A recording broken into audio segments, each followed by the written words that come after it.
Right, so very sadly, winter has arrived, thermals are on, and to be honest, it's quite hard some days to drag yourself out to go fishing. But what we have got these days definitely is a whole sort of new breed of fishing that's definitely grown massively in popularity over the last few years, and that's been fishing for silvers on commercials during the winter. It's been more popular than ever now, and it's a great little way. Sort of all of us are still learning. You know what I mean? I feel that commercial silvers are quite still in the infancy at the level they're at now. And it seems to be a combined effort of natural anglers coming over to the commercials in the winter, the F1 and carp anglers switching their attention to silvers, and everyone's still really learning. It's really interesting, and there's still definitely a lot to be learned on that particular subject. But what I'd like to do today is just run through. I'm going to break it down into two separate sections, and we're going to focus today on shallow water, those sort of lakes that are 4 to 6 foot. You find loads and loads of those little venues up and down the country, but shallow water fishing for silvers, because it's definitely very different to the deeper water aspects at venues like Meadowlands, Hallcroft, places like that. Very different way in that you need to approach these sorts of venues, like where we are today up at Border Fisheries on the Specimen Lake. And I want to run through 3 different ways of sort of feeding that I'm definitely finding I need to focus on, depending on a whole multitude of different variants with species, weather, bait, all that sort of thing. And I want to cover today the 3 little separate ways of going about it to hopefully help you catch a few more silvers when it gets chilly.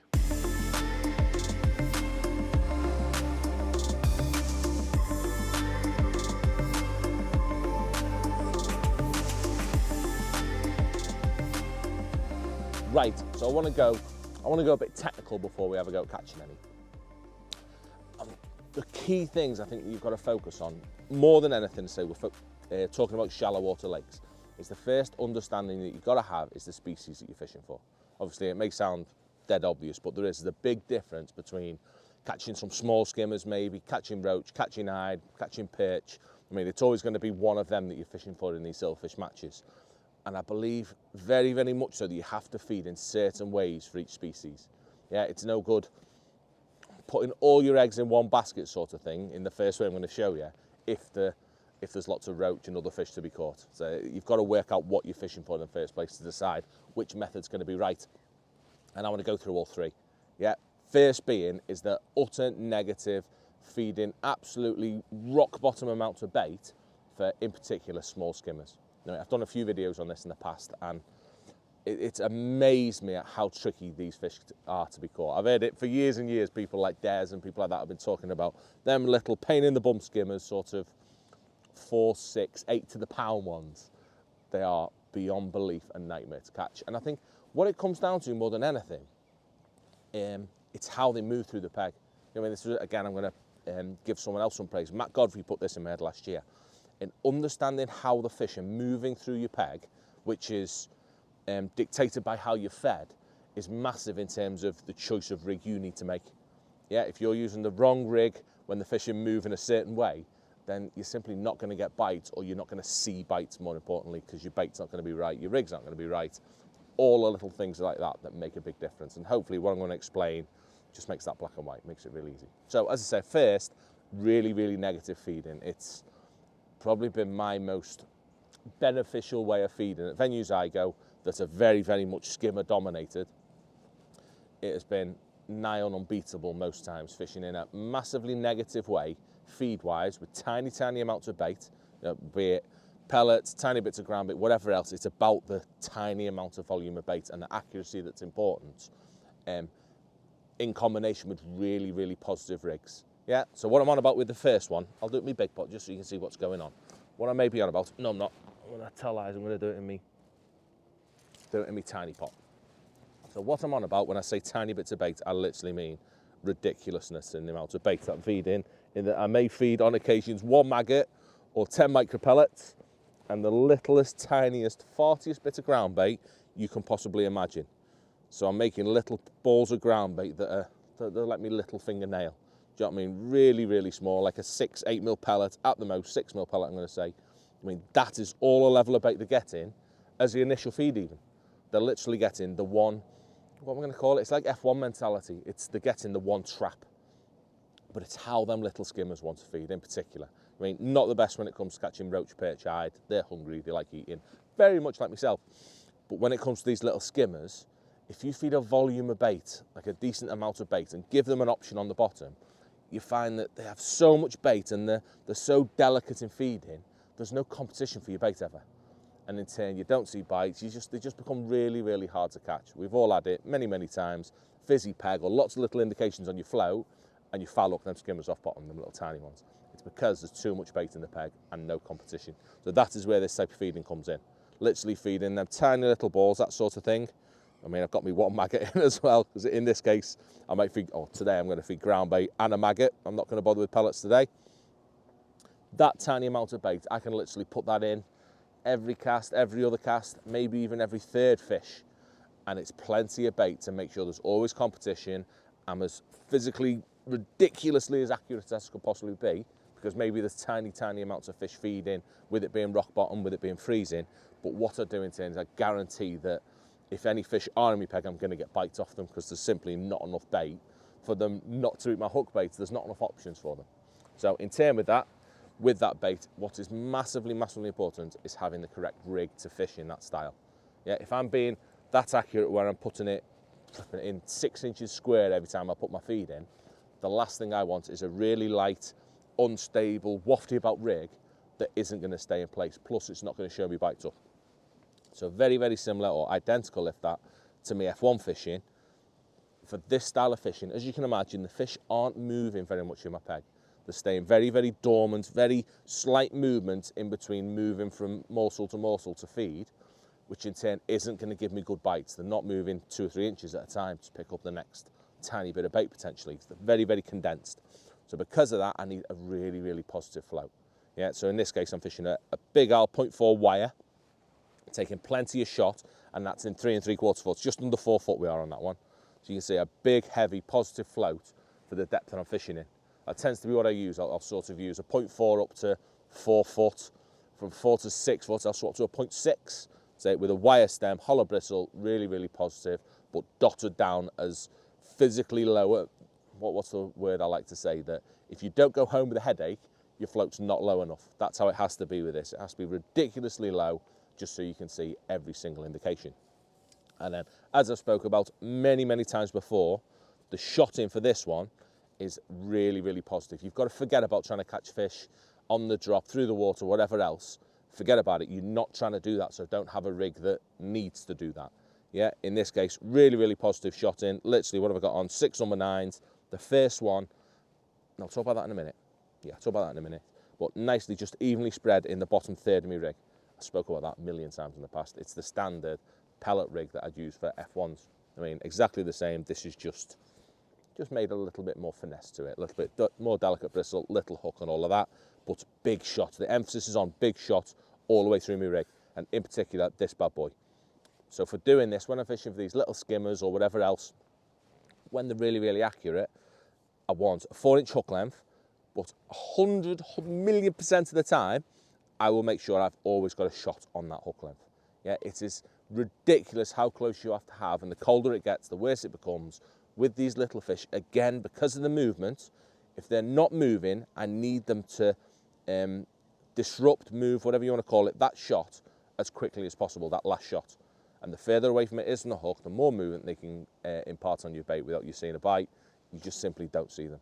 I mean, really, really often, even now, I mean, we're filming this just at the start of winter, but already I've had several sessions where I've began with my first shot and say my number 9 just below the hook length loops. And what I'm actually doing is I'm taking that hook length off. I don't never take a shot off and move it on a hook length. I'll always replace the hook length, but I'll take that hook length off, put another shot on, and sometimes I'm putting it as close as 2 inches away from my hook. The difference it makes to these little skimmers, simply ridiculous, and puts flipping heck 50% more fish in my net on them tricky days. So that's the first way, pretty much done for when I'm setting traps, keeping things very, very, very, very accurate.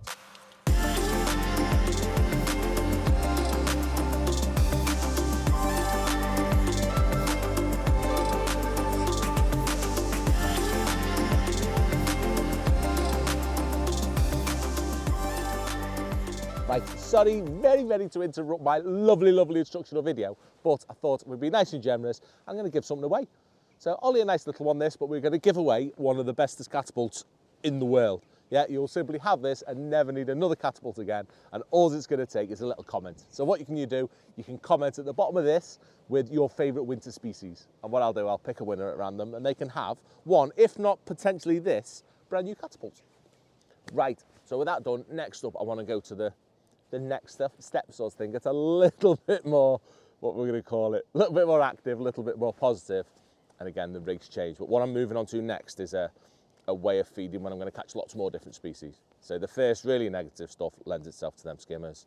Next is how I'm going to feed if I'm going to catch a bit of everything. I mean, to give myself the best chance of catching all sorts. My standard rig is what I'm going to go on to next. And what shall I do with this one? I'll do feeding. I'm going to talk about feeding before I go into rigs. So let's get a big cut back. And with this case, it's where I'm going to lay a little bit of bait in my peg.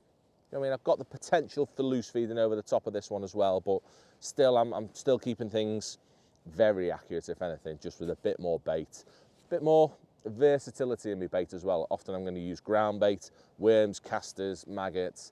It's a way I'm going to fish for catching all sorts. That was a big carp jumping somewhere then.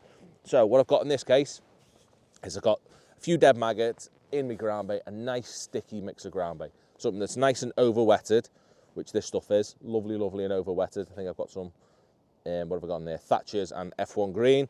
And what I'm going to feed is I've got a handful of dead maggots in there, probably 15 to 20 dead maggots, and I might kick my peg off with literally, what are we going to call it, a golf ball pretty much. Fairly tightly squozen. So I know it's going to get down, even though I'm only fishing shallow, say today 3.5 foot. I do this up to sort of 4, 5 foot.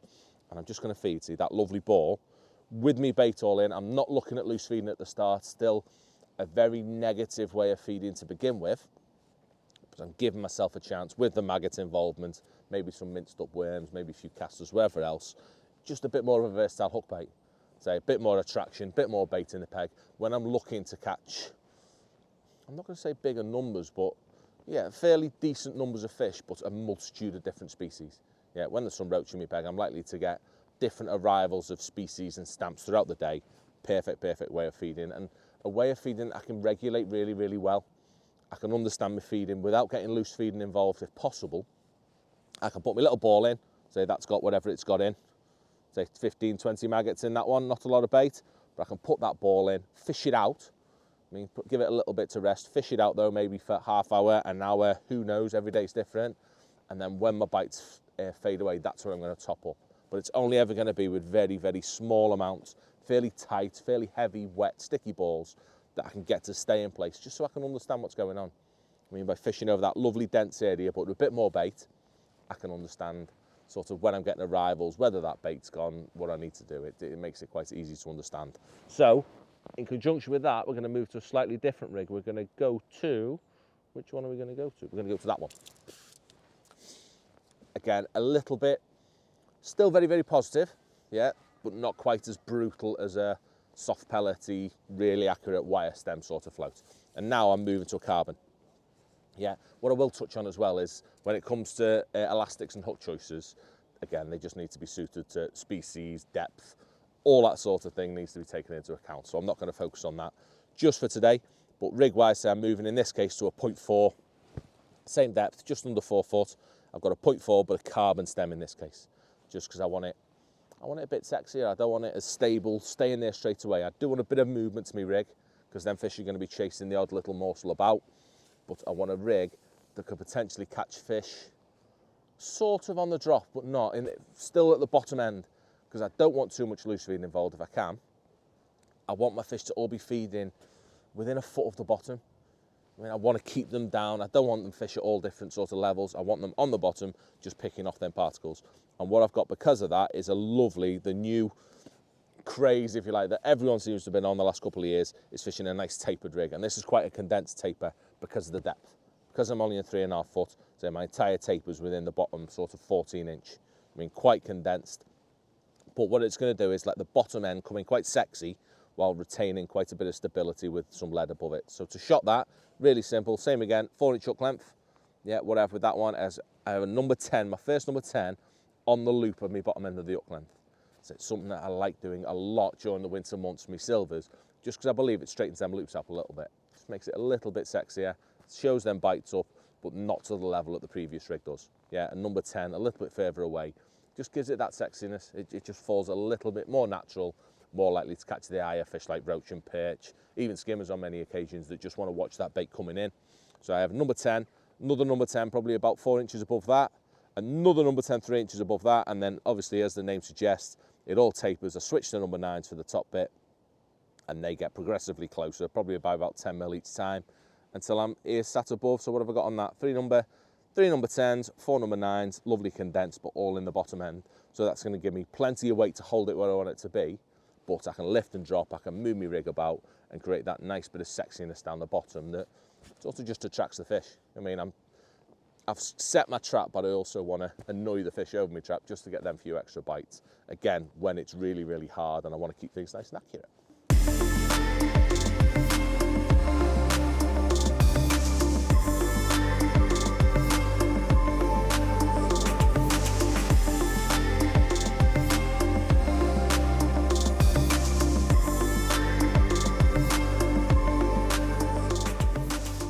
Right, finally, or sort of finally, the last of the 3 that I want to focus on today is probably the best, the most exciting, and the nice aggressive way of feeding, the way we want to fish, but unfortunately not many pegs are capable of doing it during this time of year, and that is being really aggressive, loose feeding lots of bait, just a way that you want to do when you've got lots of fish feeding in your peg and they're happy to whiz all over the place. You know what I mean? You're feeding lots of bait regularly with a catapult.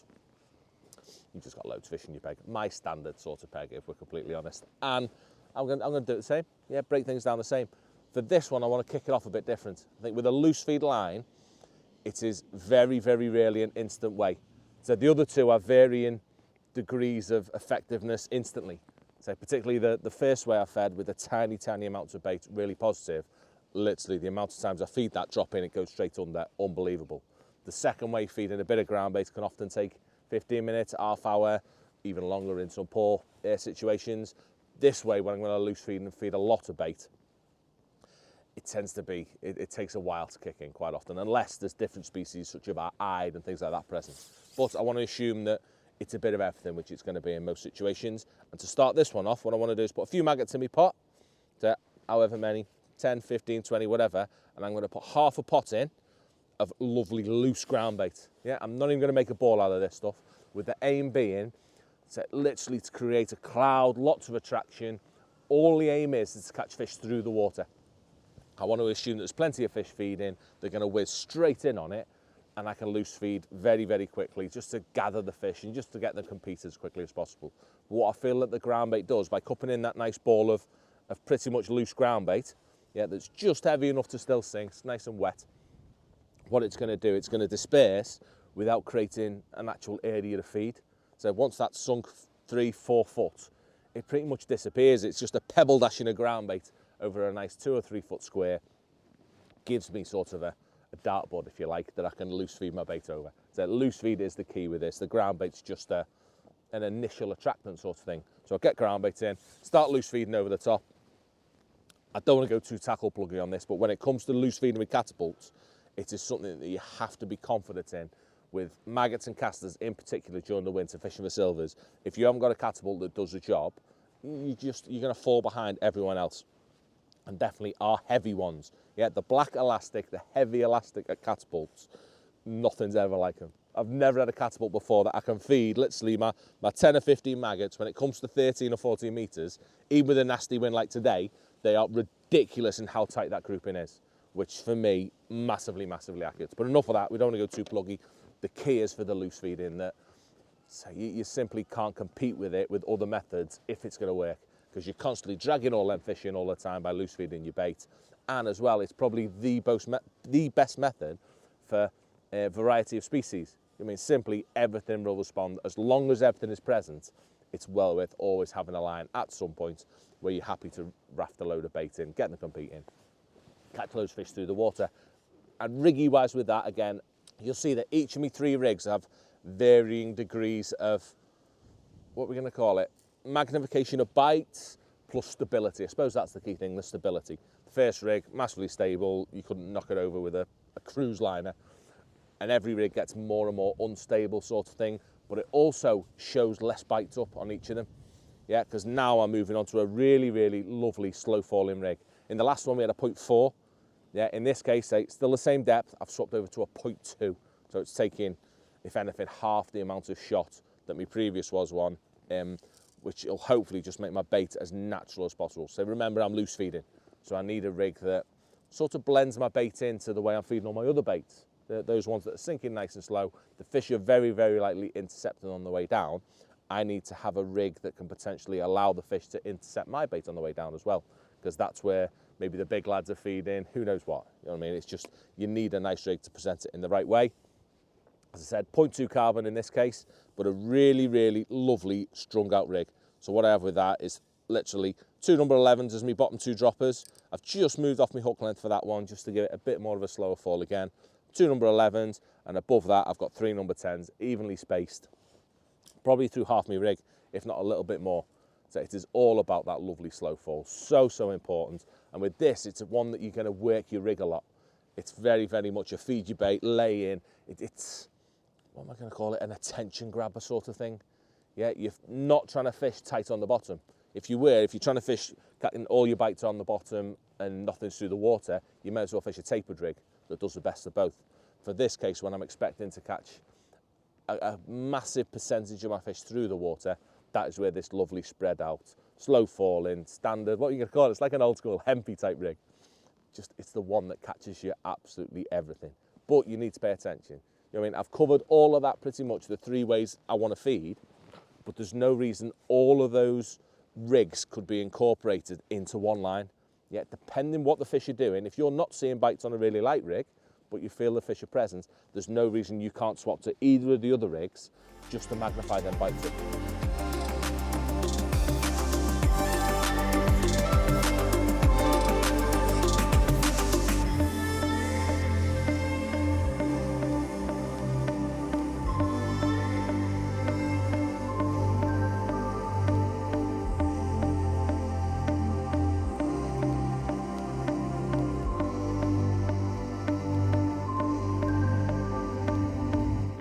So of course, it'd be rude not to have a little fish and almost explain what today's session's like. I mean, in particular today, where I'm at, really, really shallow, especially like a border, and it's a peaty lake. I mean, the bottom's ridiculously soft here, so it lends itself perfectly to the loose ground bait, loose feeding.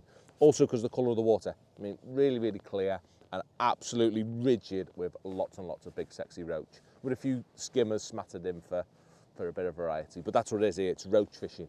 So straight away, because it is roach fishing, I want to be on the, say, fairly aggressive. I want to make something happen. So that is what I thought. I potted my ground bait in. While we've been filming, I probably loose fed it 5 or 6 times with 10 lots of maggots. And what I feel I can do is pretty much go straight in.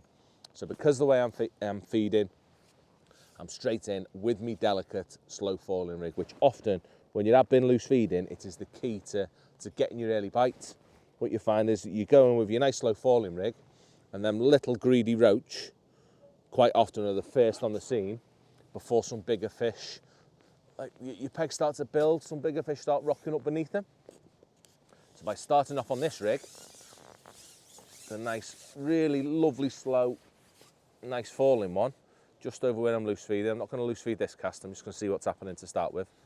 So I'm holding that rig, lovely tight line. It's all about trying to show me bites up as it sinks through the water. So almost like a shallow rig. See, something happens there, that just got held up a little bit then. I'm going to strike at that. Yeah, little diddy roach clinging onto it.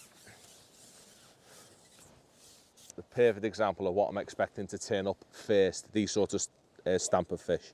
I mean, nice little weight builders that are brilliant for early on in the session when it's unlikely some big fish are going to have turned up yet. And what that allows me to do, the perfect situation, is because there is fish present in my peg, I can create competition, I can feed plenty of bait with a catapult, and I can build my peg up. You know what I mean? Absolutely brilliant. Obviously, it's not possible at all venues, depending on what's in there. If it was just skimmers, this would be the last thing I'd ever think about doing. But because there's lots of roach, lots of little fish feeding, what I can do is get my rig in, feed me 10 or 15 maggots over the top every single go, and miss a bite off another one. Because there's going to be a good percentage of fish competing for that bait as it goes in. But what I can do now is let me peg develop. I mean, use this rig to be fairly efficient, but not putting a big weight in my net. I mean, catching the what we're going to refer to them as. That one's fell off. We're going to catch the early arrival, so to speak, before having the potential later on. If I start getting a lot more bites later in the cast, once my rig's settled, then that what tells me then is I can swap to my tapered style of rig that's going to be a bit more stable, a bit more accurate, lend itself to catching them fish on the bottom, and also make me more efficient because my rig's getting down quicker and potentially bypassing these little, that bigger one? No, bypassing these little diddy fish and get straight to the big fish. But when they're there, I mean, it'd be pointless me going on it straight away because it's very, very unlikely then big fish are going to be in my peg straight away. So what I'm going to have is a quick 10 casts with this. Hopefully come back with 10 nice little roach for probably £1 odd. You can do that nice and quick, probably 10 casts in 10 minutes. And then I'll have a quick go with a tapered rig just to bypass them. That one I've got a lesser spotted leaf, and now these come off. Let's feed that again, nice and aggressive. I mean, I've got to keep building my peg. It's not just a case of fishing it out. Yeah, with the way I'm feeding, because there is very little bait on the bottom, because these fish are clearly intercepting a massive amount of it on the way down. I've got to keep that bait coming in just so there is bait there present on the bottom. Another one, there's lots and lots of these little fish in me swim at the minute. But more than happy to wade through these. What's that one? There's a little ugly roach, that one. It's a bit bigger. What was that one? 2 ounce? 3 ounce in. You can see how the rig's perfect for this style of fishing. If I were to be fishing a bulk and droppers, me heavy rig, even me taper rig to an extent, I'd be missing out on all these fish that pretty much every single one's holding me rig up, or it's taking it on the way down. If I cling onto that float, you'll be able to see it's nicely tight, nicely tight, nicely tight. See how it's gone then? So they're all having it. I could potentially get shallow on this, but that's a whole different story altogether. But there, as you can see, there's plenty of fish intercepting me rig because I'm using the correct rig for the way that I'm feeding. Yeah, which is making the most of it, making me nice and efficient, and I'm coming back with a fish as quickly as possible. Ah, little stripy one! Like that. I like a winter perch. Why do perch look so much better in the winter?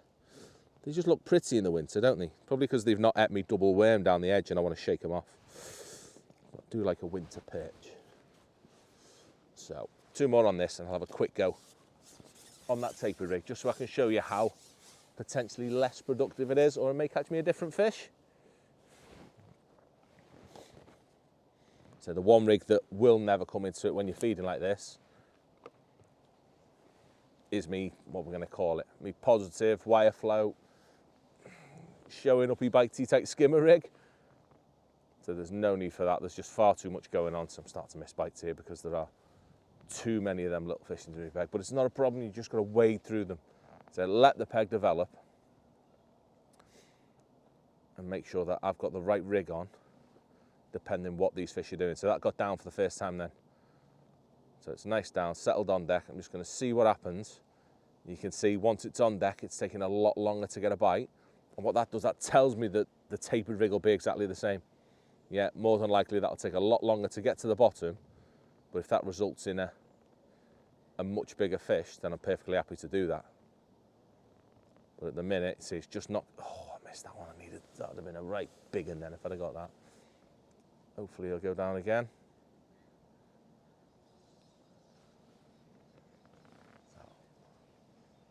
See if we get away with it. Yeah, that one's got down again. So already I feel like I'm thinning out the little shoal of roach that I've drawn in through the loose feed. And then you're going to see whether the peg's capable of the next step, whether a different, here we go, different size, different species, different stamp, whatever else rocks up, and you catch something slightly different. So this isn't a lot different, but that is another, he's an ounce bigger, really, not a lot. I'm not going to take that as a conclusive evidence. In fact, what I'm going to do is swap already.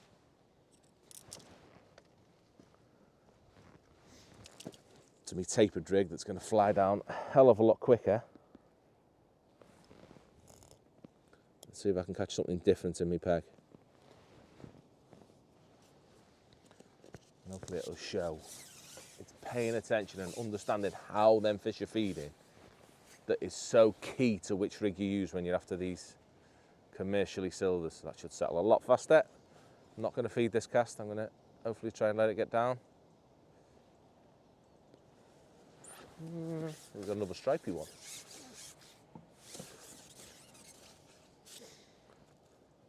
Another stripy one. No, another roach. So slightly bit bigger, maybe an ounce bigger.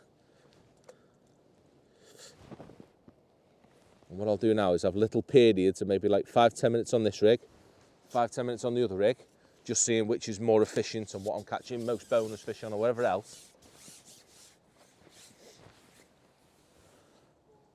And then that's going to tell me which rig I should be spending more time on. Let's give it a little bit of bait.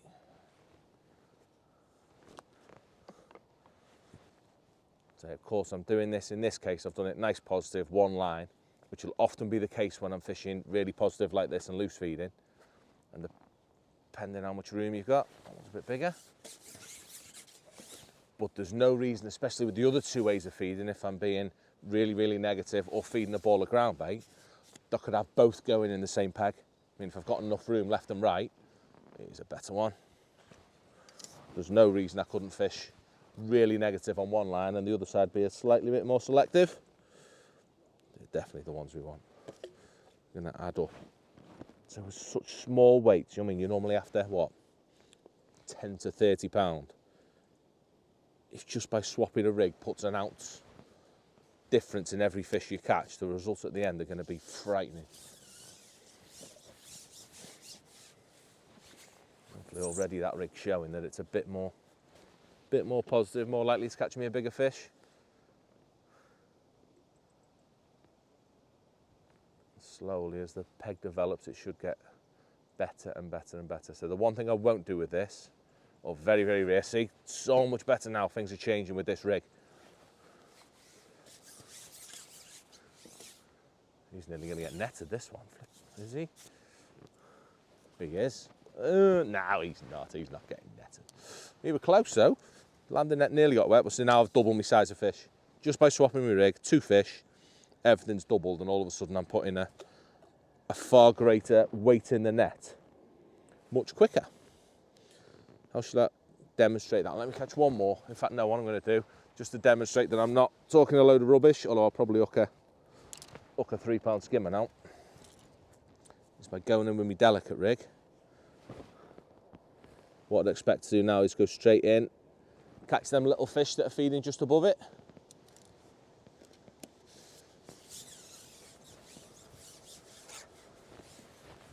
See what he does. It's getting a bit windy. Some bait.